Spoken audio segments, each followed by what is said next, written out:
Primer libro de Samuel, capítulo 14. ¿Lo tienen en sus Biblias? Amén. Primer libro de Samuel, capítulo 14, es el estudio que nos corresponde esta semana. Si usted viene por primera vez o no está muy familiarizado con lo que hacemos aquí en Calvary, le cuento un poquito. Una de las principales cualidades o características de nuestra iglesia es que nosotros estudiamos la Biblia libro por libro y versículo por versículo. Eso quiere decir que sabiendo que la Biblia tiene diferentes libros, nosotros tomamos uno y lo estudiamos en orden hasta que hemos terminado ese libro. Y en esta temporada estamos estudiando el primer libro de Samuel. En la historia de Samuel, en el capítulo 14, donde nos quedamos hace un par de semanas en el estudio, hemos empezado a ver a este hombre que es el primer rey de Israel, que se llamaba... ¿Cómo se llamaba el primer rey de Israel? Saúl. Ok, Saúl fue nombrado como el primer rey de Israel, ya que el pueblo pidió un rey. Y después de haber mostrado bastante buenas cualidades como un rey o como un líder, en el capítulo 13 y 14 estamos viendo el otro lado de la moneda, como diríamos en un español bastante nuestro, o que la tortilla se ha volteado. ¿Por qué? Porque Saúl deja de mostrar sus cualidades positivas y empieza más bien a hacer gala, digámoslo así, de sus defectos. Eso fue lo que empezamos a estudiar en el capítulo 13, en el que en su desesperación por ir a la guerra, al ver que sus soldados huían, cometió el error de ofrecer un sacrificio traspasando el lindero de lo que representa su posición como rey. Suplantó el trabajo que le correspondía a Samuel como sacerdote y ofreció un sacrificio. Samuel le dice de parte de Dios que por la desesperación y la locura en su impaciencia, su reino no sería largo. Y hoy vamos a continuar un poco de ese proceso de la caída de Saúl. Así es que los invito a que vayan conmigo al capítulo 14. Vamos a ir al versículo 1. Aconteció un día que Jonatán, hijo de Saúl, dijo a su criado que le traía las armas: ven, pasemos a la guarnición de los filisteos que está de aquel lado. Y no lo hizo saber a su padre. Y Saúl se hallaba al extremo de Gabaa, debajo de un granado que hay en Migrón. Y la gente que estaba con él eran como 600 hombres. Aquí voy a hacer la primera pausa. ¿Qué está pasando? Es una historia totalmente distinta, no necesariamente inmediatamente después de la historia que acabamos de estudiar en el capítulo 13, pero vemos una vez más a Jonatán, hijo de Saúl, saliendo a la guerra. Ahora, no sé si ustedes notaron, pero a mí me llama la atención que dice de que Jonatán se fue a la guerra sin decirle a su papá. Ahora, cualquiera podría decir, ¿será que Jonatán estaba rebelándose en contra de Saúl? ¿Será que Jonatán estaba haciendo su propia guerra o si bien siguiendo su propio ritmo? Fíjense que la misma historia nos demuestra que no. Hemos aprendido en la semana pasada de que Israel todavía no estaba en paz con sus enemigos. Los filisteos estaban todavía en época de guerra.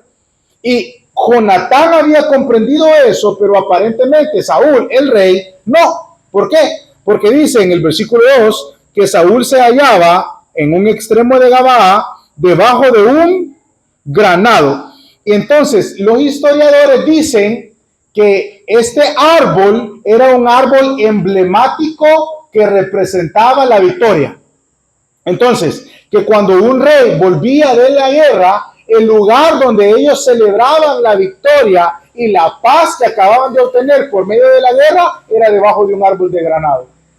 ¿Qué es lo que estoy queriendo decir? Saúl se sentía vencedor. Y mientras el enemigo todavía estaba activo, volvemos a ver a Saúl en un segundo capítulo, en una segunda historia, con la guardia baja. ¿Se acuerdan que eso estudiamos también en el capítulo 13? ¿Sí? Que Jonatán andaba peleando y que Saúl había despachado a su ejército creyendo que la batalla había acabado. Bueno, grave error. La batalla no había terminado. Los filisteos no estaban en paz. La gente que estaba con él eran como 600 hombres. Versículo 3. Y Ahías, hijo de Ahitob, hermano de Icabod, hijo de Finés, hijo de Eli, sacerdote de Jehová en Silo, llevaba el efod. Y no sabía el pueblo que Jonatán se hubiese ido. Aquí solamente nos están haciendo un paréntesis en el que vemos, usted se acuerda de Elí, que tenía dos hijos, Ofni y Finés. Y el día que esos dos muchachos murieron por su desobediencia y corrupción, nació un bebé que se llamaba Icabod, que significaba la gloria ha sido traspasada. Esa historia la estudiamos hace ya un par de capítulos. Lo que nos está diciendo aquí es que Ahías es el nieto, o bueno, el sobrino de Icabod, y que es el que lleva el efod. ¿Quién llevaba el efod? El que fungía o el que representaba a la máxima autoridad espiritual, porque el efod representaba de alguna manera la voluntad de Dios y las 12 tribus de Israel en el pecho. Entre los desfiladeros, versículo 4, por donde Jonatán procuraba pasar a la guarnición de los filisteos, había un peñasco agudo de un lado y del otro uno que se llamaba Bosés y Sene. Uno de los peñascos estaba situado al norte y el otro al sur. Versículo 6. Dijo pues Jonatán a su paje de armas. El paje de armas era el que le cargaba las armas. Su compinche, sí, o su compañero, su sidekick, dirían en inglés, ¿verdad? Es como, ¿alguna vez escucharon acerca de Don Quijote? ¿Sí? Don Quijote siempre andaba con una persona que le acompañaba. ¿Cómo se llamaba? Sancho Panza, ¿verdad? Bueno, entonces, Sancho Panza era el fiel compañero, paje de armas de Don Quijote. Bueno, esa es la figura que estamos viendo aquí. Una figura de amistad, pero también una figura de compañerismo dentro de la guerra. Dijo Jonatán a su Sancho, ¿sí? A su paje de armas, ven, pasemos a la guarnición de los incircuncisos. Quizás haga algo Jehová por nosotros. Vean las palabras de Jonatán. Pues no es difícil para Jehová salvar con muchos o con pocos. ¿Qué es lo que está pasando? Jonatán había comprendido que era época de guerra. Jonatán no podía acostarse en una hamaca bajo un árbol de granado mientras el enemigo no había sido derrotado todavía. Entonces va solamente él junto con su fiel compañero, que el nombre no aparece, y les dice, vamos a derrotar al enemigo. Y la primera pregunta que el paje de armas debió haber hecho es, solo somos dos. Pero Jonatán, antes de que él haga esa pregunta, responde, no importa que solo seamos dos, porque para Jehová no es difícil salvar con muchos o con pocos. Jonatán había comprendido algo que Saúl había fallado en entender, que la victoria no se trataba de ejércitos, sino se trataba del Espíritu de Dios. Jonatán tenía la fe puesta en que era Dios quien podía darle la victoria en una batalla imposible de ganar. Se imagina, 2 contra un ejército, parecía imposible, pero su fe era más fuerte. Versículo 7, y su paje de armas le respondió, no lo lea todavía, ¿qué creen que le respondió el paje? Usted está loco, señor Jonatán, perdóneme, usted es el príncipe, pero yo no voy a ir a arriesgar mi vida solo porque a usted se le ocurre que Jehová puede salvarnos solo a nosotros dos. No fue esa la respuesta. Leamos la respuesta. Su paje de armas le respondió, versículo 7, haz todo lo que tienes en tu corazón, ve, pues aquí estoy contigo a tu voluntad. Mire, voy a hacer una pausa acá. Qué bendición es tener amigos que nos empujan espiritualmente. Qué bendición es tener amigos que cuando el panorama parece totalmente imposible, no se echan para atrás. Han escuchado que hay personas que dicen, es que este es de arranque, ¿sí? ¿Verdad? Y nos agrada juntarnos con ese tipo de personas, porque apenas armamos un plan y ellos están, como dicen, para las que sea, ¿verdad? Están listos para ir. Ahora, muchas veces en nuestro contexto, ese tipo de arranques o ese tipo de palas que sea, o como sea que lo queramos llamar, suelen ser tal vez no muy buenas decisiones, ¿sí? Pocas buenas historias inician con palas que sea. Vamos, la mayoría de esas historias terminan mal, pero en esta ocasión estamos viendo a un amigo fiel, entregado a su compañero para ir y cumplir la voluntad de Dios. Entonces aquí quiero yo hacer la pausa y yo quiero preguntar, ¿dónde está su Sancho Panza? Sí, y le pongo ese nombre para que nos venga a la mente. ¿Quién es esa persona que espiritualmente es de arranque? ¿Quién es esa persona que cuando usted siente que está entre la espada y la pared en una batalla o una dificultad espiritual, va a sacar el pecho, como decimos sí, en nuestro español, para apoyarle? ¿Sabe? La mayoría de los falsos amigos son los primeros que huyen cuando se encuentra uno en este tipo de encrucijadas. Este paje de armas estaba ahí y le dijo, lo que querás, haz todo lo que tuvieres en tu corazón, yo estoy aquí contigo a tu voluntad. Y fue cierto. Ya van a darse cuenta del dúo dinámico en el que estos dos se convirtieron un poquito más adelante. ¿Y cuántos filisteos derrotaron? Me estoy adelantando, pero usted sabe que hacia ahí vamos. Versículo 8, dijo entonces Jonatán, vamos a pasar a esos hombres y nos mostraremos a ellos. Y si nos dijeren, hey, espérense ahí, vamos a llegar nosotros a ustedes, entonces nos estaremos en nuestro lugar y nos subiremos a ellos. Pero si ellos nos dijeren, hey, vengan, entonces subiremos, porque quiere decir que Jehová los ha entregado en nuestra mano. Y esto nos será por señal. Otra pausa aquí. Ok, Jonatán era un hombre de fe, pero no un hombre irracional, ¿sí? Jonatán tenía un plan. Jonatán le dijo a Sancho, le vamos a llamar Sancho porque la Biblia no nos da el nombre, pero comprenden de quién estoy hablando. Jonatán le dice a Sancho, ok, Sancho, vamos a ir. Nos vamos a parar delante de ellos un poquito a lo lejos. Y si de repente ellos no nos dicen nada, pues entonces quiere decir, si ellos nos dicen que nos esperemos, son malas noticias. Mejor, más vale que huyamos. Pero si cuando nosotros nos pongamos lejos de ellos, ellos nos llaman y nos dicen, vengan, eso va a querer decir de parte de Dios, dice Jonatán, que la victoria es nuestra. Ahora, quiero hacer una pausa adicional ahí, porque casi suena como suerte, ¿verdad? Como poner a prueba a Dios y decir, vaya Dios, si pasa esto, es una señal, es literalmente lo que dice. Esto nos será por señal, si ellos nos llaman o si ellos vienen a nosotros. Ahora, ¿qué está pasando en este contexto? Tengo que explicarles una cosa. Antes de que Jesús resucitara y enviara al Espíritu Santo en el Pentecostés, eso es en el Nuevo Testamento, hace como 2000 años, las personas no tenían acceso directo a la voluntad de Dios. Lo que existía era un efod. ¿Se acuerdan que lo mencionamos hace un poquito? Que el sobrino de Icabod lo andaba. Ese efod tenía dos piedrecitas en medio del pecho que se llamaban Urim y Tumim, luz y perfección. Cuando una persona quería conocer la voluntad de Dios, hacía una fila, ofrecía un sacrificio, iba donde el sumo sacerdote y le decía, Señor, necesito que usted consulte a Jehová si debo o no debo hacer algo. Y el Señor respondía.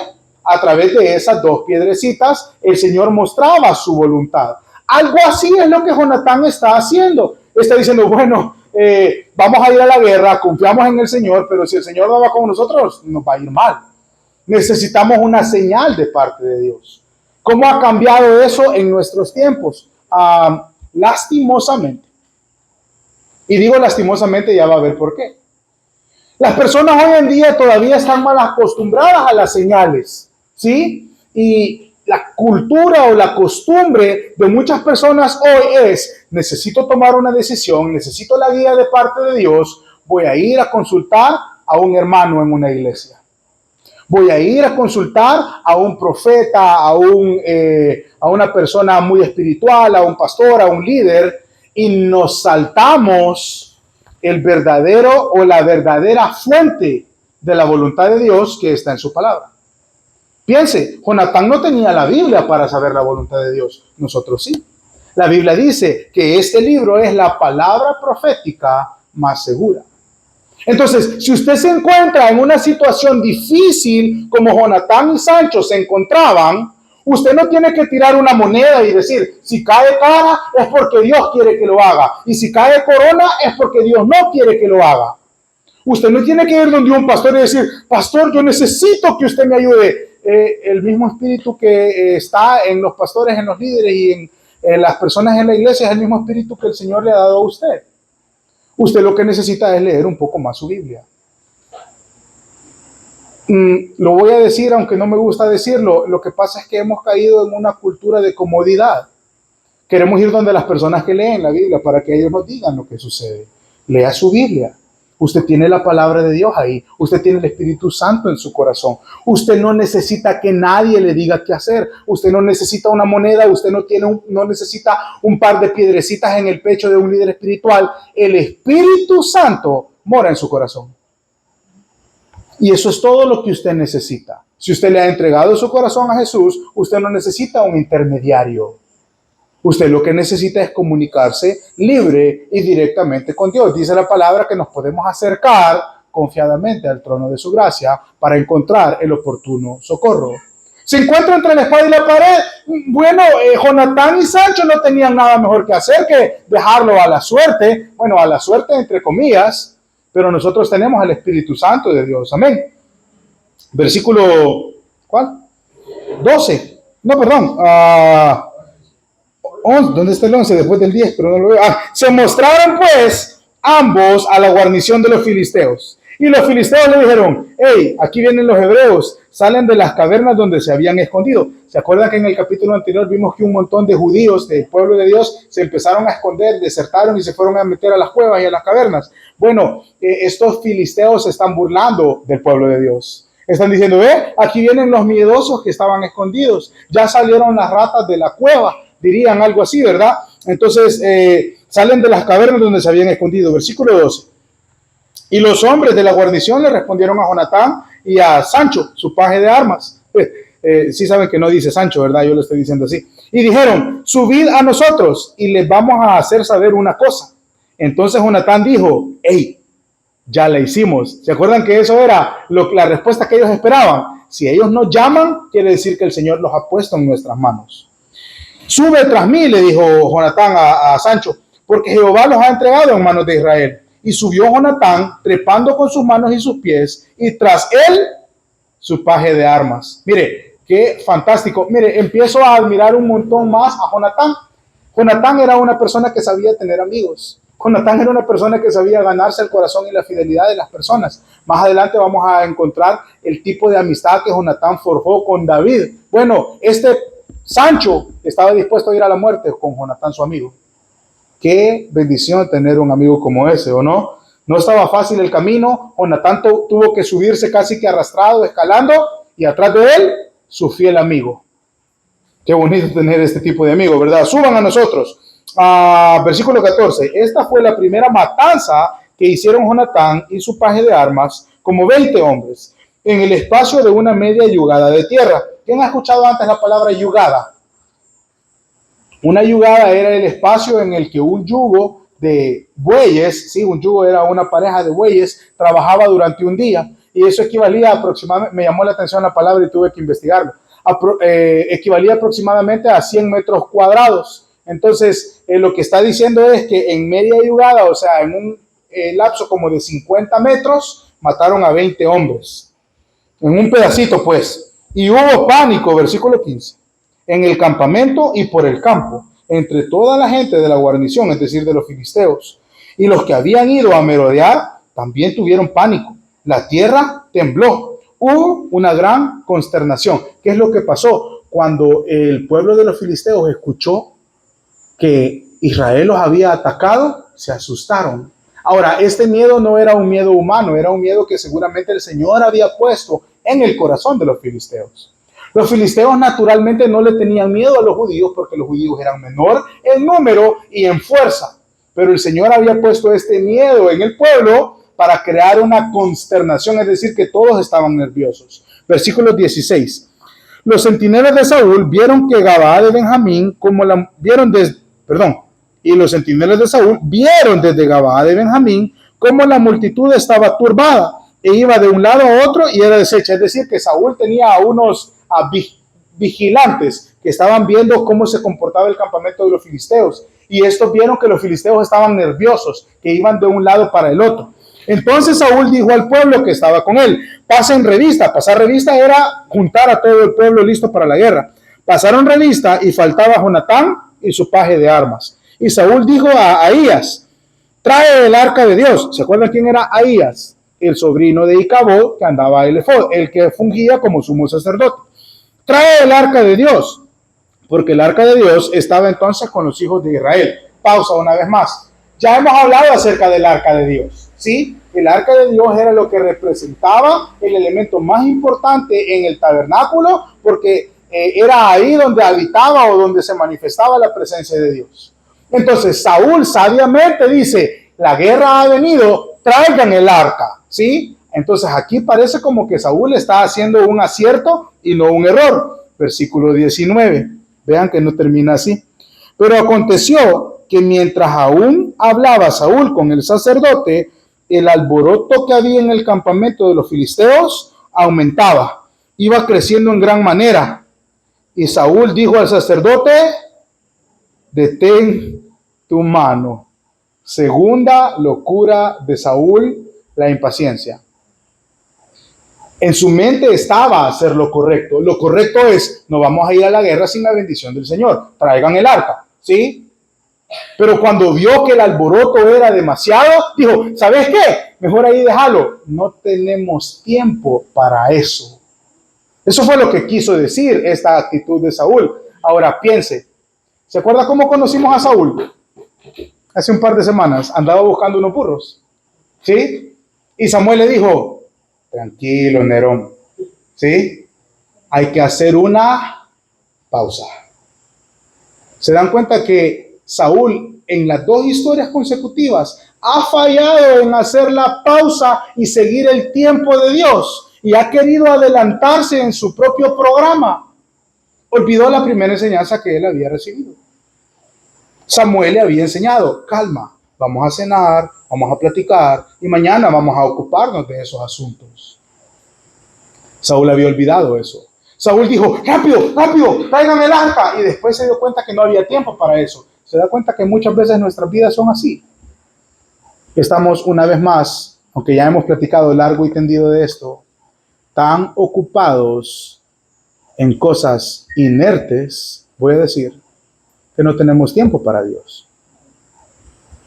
Decimos, ok, voy a hacer mi devocional hoy sí, y de repente, pum, pum, pum, pum, pum, aparecen un montón de cosas y no, perdón, Señor, más tarde. Hoy sí voy a ir al culto, no, es que la escuela, el trabajo, me llamaron esto, estoy cansado, estoy diciendo que, no, Señor, más tarde. Y vamos postergando y postergando lo que es importante y vital para nuestras vidas y vamos a terminar destronados como Saúl. Porque hemos olvidado que una de las principales lecciones es que Dios quiere que nosotros le dediquemos un tiempo especial. Ya se va a dar cuenta cómo sigue esta historia, ¿sí? Versículo, ¿cuál? 20. Y juntando Saúl a todo el pueblo que con él estaba, llegaron hasta el lugar de la batalla. O sea, para Saúl era más importante la guerra que Dios. Bueno, y he aquí que la espada de cada uno estaba vuelta contra su compañero y había una gran confusión. ¿Qué quiere decir eso? Los filisteos estaban matando entre ellos. ¿Sí? Qué chivo, ¿verdad? Vencer al enemigo con sus propias armas. Pero bueno, versículo 21. Vea esto. Y los hebreos que habían estado con los filisteos de tiempo atrás y habían venido con ellos de los alrededores al campamento, se pusieron también del lado de ¿quiénes? De los israelitas que estaban con Saúl y Jonatán. Asimismo, todos los israelitas que se habían, ¿qué? Escondido en el monte de Efraín, oyendo que los filisteos huían, también ellos los persiguieron en aquella batalla. Y así salvó Jehová a Israel aquel día, y llegó la batalla hasta Bet-Aven. ¿Qué estamos leyendo aquí? Algunos de los israelitas habían traicionado a su nación y se habían hecho del bando de los filisteos. Por supuesto, era el bando ganador en aquel momento. Otros habían huido y se habían escondido, acobardados por la fuerza de el ejército de los filisteos. Dice que cuando estas personas vieron lo que Dios estaba haciendo, se arrepintieron y dijeron, nosotros no pertenecemos a los filisteos. Unos dijeron, no pertenecemos a los filisteos, y regresaron al lugar donde pertenecían. Los segundos dijeron, nosotros no tenemos por qué vivir con miedo y estar escondidos. Vencieron la cobardía y el temor y salieron de sus cuevas para ir a pelear. ¿Se da cuenta cómo el Señor transformó tantos corazones ese día? Que las personas volvieron. Las personas que habían negado a su rey y equivalente hoy en día a las personas que negamos muchas veces a Jesús siendo nuestro rey, tuvieron la oportunidad de volver ese día. Y los cobardes que se habían ido a esconder, equivalente a las personas hoy en día que por diferentes motivos a veces nos alejamos del Señor, bueno, ese día hubo arrepentimiento y salvación para todos los que habían dado un paso atrás. ¿Cómo empezó esta historia? Con dos hombres. Bueno, con uno. Con un hombre fiel que tuvo fe en el Señor y que dijo, Dios puede salvar con muchos o con pocos. Y con el que le echó el hombro y lo animó. Mire, grandes cosas suceden cuando les decimos que sí al Señor. A veces nosotros nos desanimamos rápidamente porque decimos, no, si nadie quiere seguir al Señor, nadie quiere buscar al Señor. Con uno es suficiente. Una o dos personas pueden empezar una gran revolución de arrepentimiento. Exactamente eso fue lo que pasó cuando uno murió en la cruz por nuestros pecados y ha transformado la vida de millones y millones y millones de personas a lo largo de la historia. ¿Se da cuenta cómo Jonatán en esta historia representa a Jesús? Que dio un paso al frente, que puso su fe y su confianza en el Señor para ir a derrotar al enemigo que parecía imposible. Bueno, derrotar al enemigo, el pecado, parecía imposible, pero Jesús lo derrotó. Y a partir de ese sacrificio, millones y millones de personas han venido a los pies de Jesús en arrepentimiento. Los que se habían apartado y los que se habían volteado hacia el otro campamento de los enemigos. ¿Les está gustando la historia? Seguimos. Versículo 24. Pero los hombres de Israel fueron puestos en apuro aquel día. Porque Saúl había juramentado al pueblo diciendo, cualquiera que coma pan antes de que caiga la noche, antes que haya vengado a mis enemigos, será maldito. Y todo el pueblo no había probado pan. ¿Qué está pasando aquí? Les voy a explicar un par de cosas que podrían estar sucediendo. Número uno, Saúl estaba totalmente descontrolado con su autoridad. ¿Sí? Y dijo, ¿saben qué? Nadie coma hasta que no hayamos terminado. Esa es la misma cultura que Saúl viene arrastrando de las dos historias anteriores de no hay tiempo para nada, hay que trabajar. No hay tiempo para Dios, no hay tiempo para descansar, no hay tiempo para esperar, no hay tiempo para esperar a Samuel, no hay tiempo para traer el arca, a trabajar, manos a la obra, no quiero a nadie descansando. Saúl estaba totalmente perdido en esa filosofía del trabajo, sin pausas. Mire, administrativamente era un error. ¿Por qué? Les pregunto yo a ustedes, ¿cómo pelean mejor los guerreros? ¿Con el estómago lleno o con la panza vacía? Con fuerza del alimento o no. Saúl dijo, nadie come. Número uno. Número dos, que es probable que haya sido la causa por la que Saúl no quería que comieran. Normalmente cuando las personas iban a la guerra había algo que se llamaba el botín de guerra. ¿Qué quiere decir? Que conforme ellos iban matando o ahuyentando a sus enemigos, todas las posesiones que quedaban o los despojos del enemigo le pertenecían al pueblo que estaba ganando la guerra. Entonces Saúl probablemente dijo, aquí yo soy el rey y nadie me va a tocar un cabrito, un vestido o una pieza de oro hasta que yo haya revisado todo lo que hay. Por eso les mandó diciendo, nadie va a comer nada hasta que hayamos terminado. Son las dos probabilidades. De todas formas, una mala decisión. Vamos a ver las consecuencias de esa mala decisión. Versículo 25. Todo el pueblo llegó a un bosque donde había miel en la superficie del campo. El enemigo va y la tentación. No podían comer y miel en la superficie del campo. Entró pues el pueblo en el bosque y he aquí que la miel corría. ¿Se imagina eso? Eso es casi como andar sin comer y que de repente pasa enfrente de una pupusería y haya un rótulo que diga pupusas gratis. O donas, ¿verdad? Donas al 2 por 1. Bueno, no hablemos de eso. ¿Dónde estoy? 26. Entró el pueblo, corría la miel, pero no hubo nadie que hiciera llegar su mano a su boca, porque el pueblo temía el juramento. Saúl había prometido matar prácticamente, ¿verdad?, al que rompiera el juramento. 27. Pero Jonatán no había escuchado a su padre cuando había hecho el juramento. Alargó la punta de una vara que traía en su mano, la mojó en el panal de miel y llevó su mano a la boca y fueron aclarados sus ojos. Ahora, eso no quiere decir de que comer miel con una vara va a hacer que usted tenga ojos verdes, ¿sí? Más bien dicho, quiere decir que Jonatán estaba famélico. ¿Saben qué significa esa palabra? Jonatán estaba hambriento, pues muriéndose de hambre. Y cuando probó la miel, se le aclararon los ojos, como que su espíritu volvió en sí porque estaba muriéndose de hambre, ¿sí? Entonces fueron aclarados sus ojos. No es que se hizo zarco, ¿verdad? En ese momento. Versículo 28. Entonces habló uno del pueblo diciendo: tu padre hizo jurar solemnemente al pueblo diciendo: sea maldito el hombre que tome alimento. Y el pueblo desfallecía. Se da cuenta que todo el pueblo se andaba muriendo de hambre por la tontería que Saúl les había mandado hacer.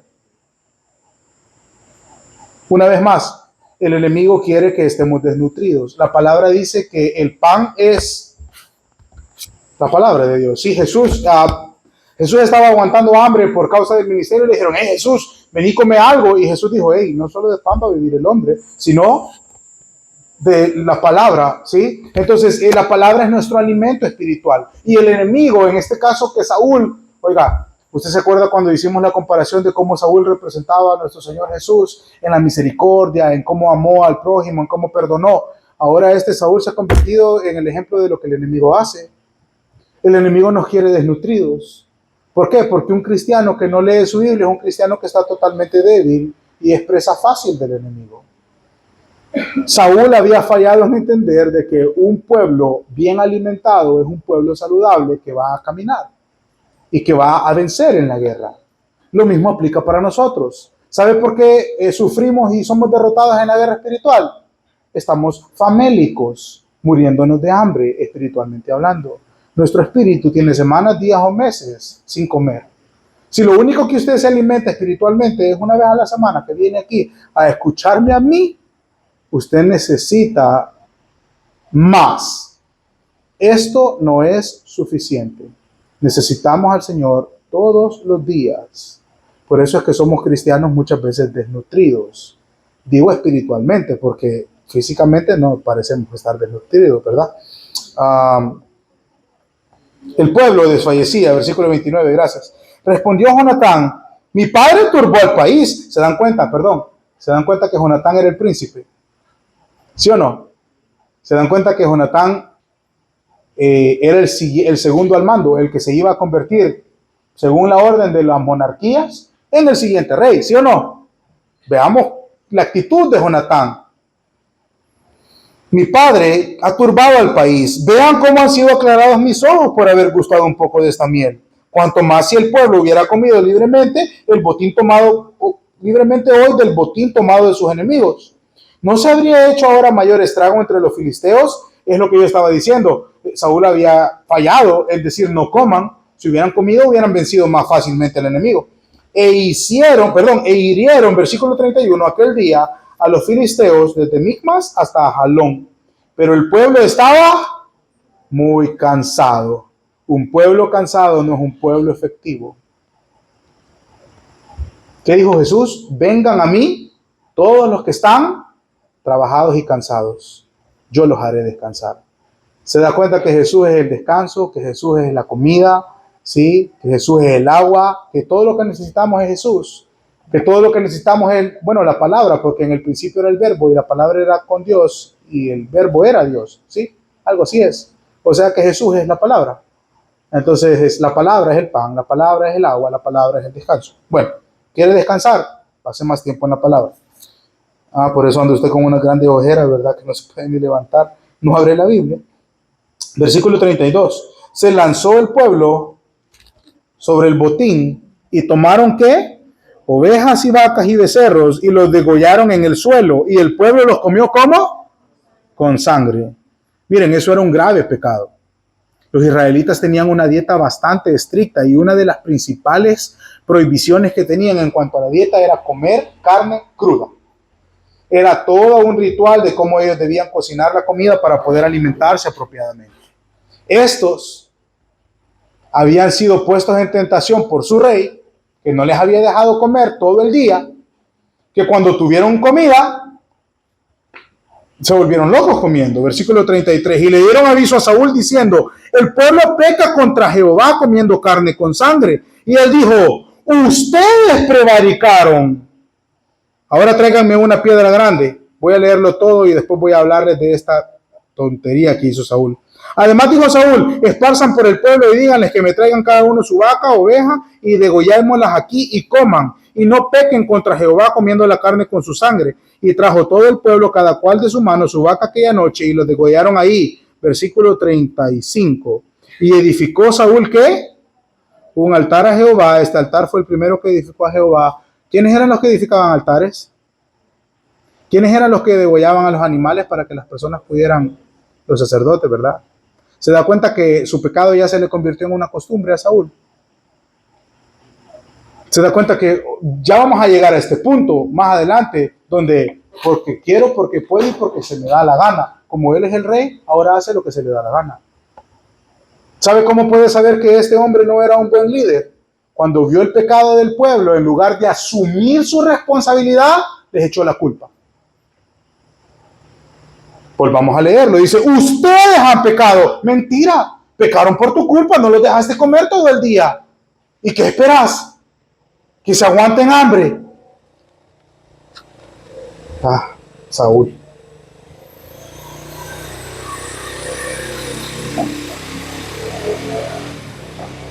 Buscó un culpable y agrandó su pecado. No sé si usted alguna vez ha hecho algo como eso. Yo sí.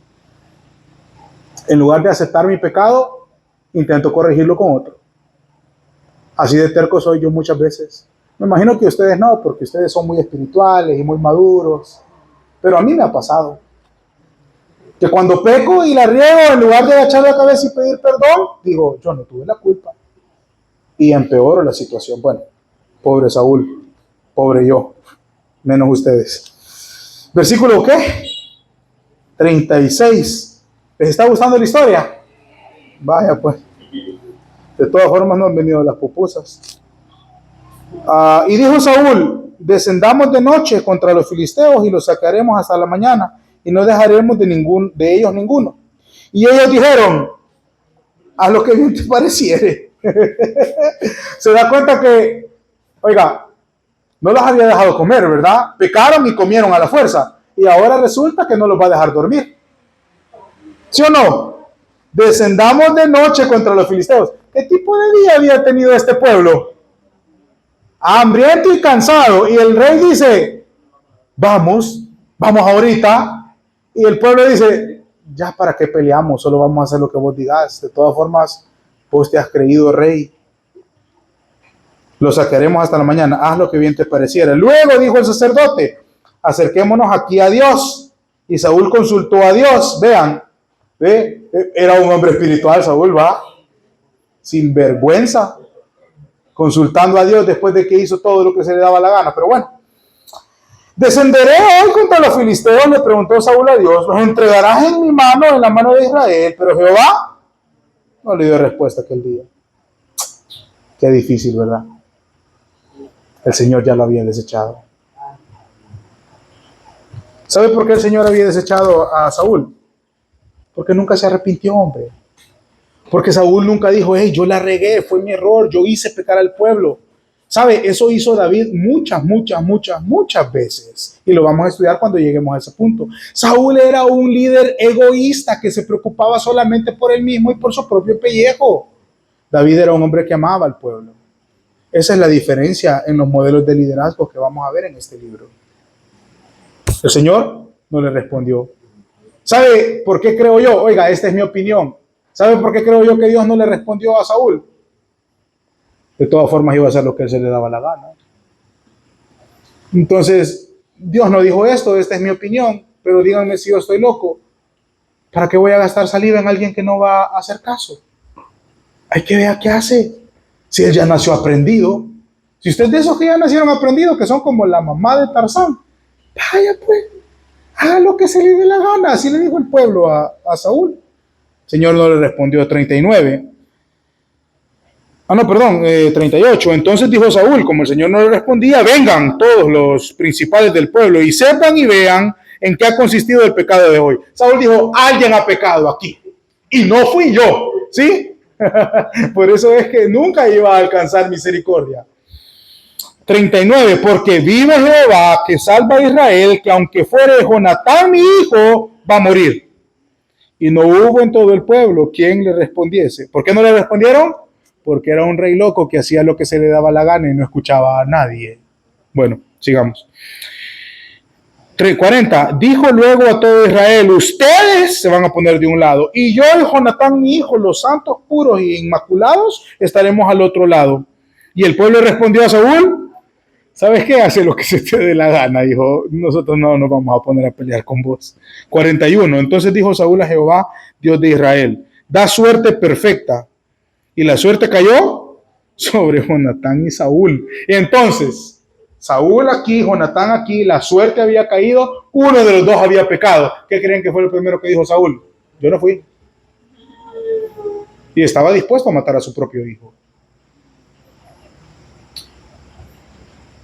Veamos.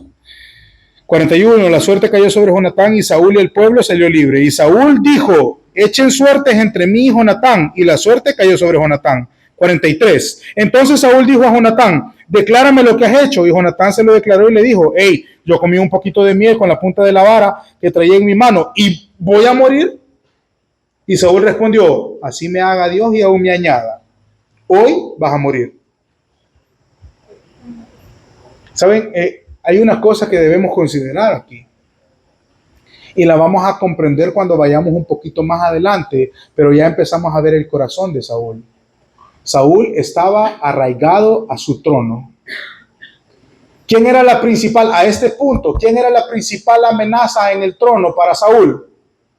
Jonatán. Era un hombre de Dios, era un hombre de guerra, las personas lo seguían, era un hombre lleno del Espíritu, buscaba al Señor. Saúl era todo lo contrario a eso. Si alguien representaba una amenaza para él, era su hijo. Se puede imaginar un hijo que prefiera el trono, perdón, a un papá que prefiera el trono antes que su propio hijo. Bueno, en esta historia Saúl estaba dispuesto a matar a Jonatán por la ambición de sostener algo que no le pertenecía. Me voy a adelantar quizás un año, porque a este paso no sé cuándo vamos a llegar a esa historia. ¿Saben que a David le pasó algo parecido? Bueno, algo peor, porque Jonatán no se estaba levantando en contra de Saúl. Jonatán simplemente estaba ayudándole a Saúl a liderar al pueblo. ¿Saben que a David se le levantó uno de sus hijos en contra y levantó una revolución en contra de David, su papá? ¿Sabe qué hizo David cuando vio que su hijo venía contra él? Salió corriendo y oró al Señor y le dijo, Señor, quizás hoy es el momento en el que yo pague todas las cosas malas que he hecho. Este reino no me pertenece. Saúl había fallado en comprender eso. Versículo 45. Entonces el pueblo dijo a Saúl, ¿ha de morir Jonatán, el que ha hecho esta grande salvación en Israel? No será así, vive Jehová, que no ha de caer ni siquiera un cabello de la tierra, en la tierra, pues ha actuado hoy con Dios. Así el pueblo libró de morir a Jonatán. ¿Sabe qué fue lo que dijo el pueblo? ¿Se acuerdan que el pueblo decía, haga lo que se le dé la gana, haga lo que se le dé la gana, haga lo que se le dé la gana? El pueblo se levantó y le dijo a Saúl, Saúl, hoy usted va a tocar a Jonatán sobre nuestro cadáver. Hoy Jonatán no muere. ¿Se acuerdan cuál era una de las cosas más importantes para Saúl? La aprobación de las personas. ¿Se acuerdan cómo sufrió cuando el pueblo se le empezó a desertar? Hoy el pueblo estaba en contra de él. Encima de eso, estaban protegiendo a Jonatán, su hijo, que era el heredero al trono. Perdió el apoyo de sus propios hombres.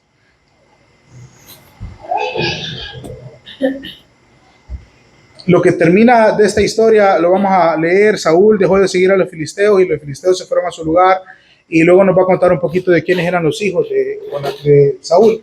Así que vamos a dejarlo hasta ahí y quiero terminar este estudio.